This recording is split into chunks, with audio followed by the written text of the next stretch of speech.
Hello everyone, তো আজকে চলে আসলাম সাভারের অন্যতম একটা সুন্দর একটা রেস্টুরেন্টে, পুলিশ টাউনে। সেটা হয়তো থানা স্ট্যান্ডের থেকে আরও আগে, মানে ব্যাংক টাউনেরও পরে। তারপরে রেস্টুরেন্টটা অনেকে হয়তো চিনেন, অনেক হয়তো চিনেন না। তো চলুন পুলিশ টাউনের এই সুন্দর রেস্টুরেন্টটা আপনারা আমি একসাথে উপভোগ করি। মূলত রেস্টুরেন্টের বাইরের সাইডটা হলো এটা ভাইবে আবার অনেকে কোনো একটা গার্মেন্টস টার্মেন্টস ভাইবেন না, কিন্তু এটা কিন্তু রেস্টুরেন্ট। পুলিশ টাউনের ভিতরে এখান দিয়ে আসার পথেই এই সাইডে আর কি রেস্টুরেন্ট আর কি, মানে আপনারা যা আসবেন হলো ওদিক দিয়ে আসে এই সাইডে লোক রেস্টুরেন্টটা, আর ভিতরে কিন্তু অনেক সুন্দর একটা স্পেস। তো ভিতরে সাইডটা চলুন ঘুরে। বর্তমানে আমি যেখানে আছি সেটা হলো রেস্টুরেন্টের মিডল অবস্থানে, বাট এখানটা আসলে আপনার মনে হবে কোনো একটা রিসোর্টে চলে আসছেন।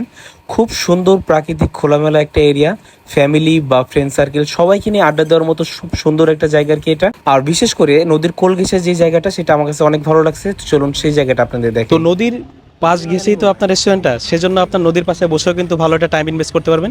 ফ্যামিলি নিয়ে বসার জন্য বিশাল একটা এরিয়া এখানে। আর এই পাশে নদীর কোল ঘেঁষে যেহেতু এখানে সুন্দর বসার স্থান আছে, চাইলে এখানে অবশ্যই আড্ডা দিতে পারবেন।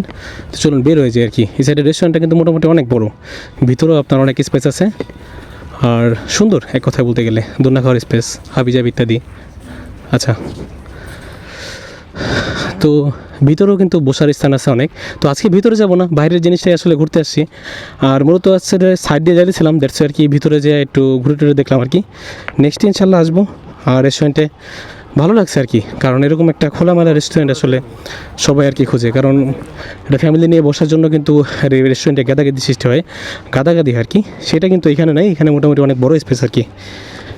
তো রেস্টুরেন্টটা আপনাদের কাছে কেমন লাগলো অবশ্যই কমেন্টে জানাবেন, ভালো লাগলে অবশ্যই শেয়ার করবেন আর বন্ধুদের সাথে শেয়ার করে রাখবেন, যাতে আপনারা আয়সা ঘুরে যেতে পারেন আমার মতো। আচ্ছা, আবার না খেয়ে চলে যান না আমার মতো, আমি কিন্তু না খেয়ে আজকে আবার চলে যাচ্ছি। তো ভিতরে এরিয়াটা আমার কাছে অনেক ভালো লাগছে, বিশেষ করে রাতে মনে হয় আরও সুন্দর এই জায়গাটা, কারণ এইটা লাইটিংটা দেখে হয়তো বোঝা গেল।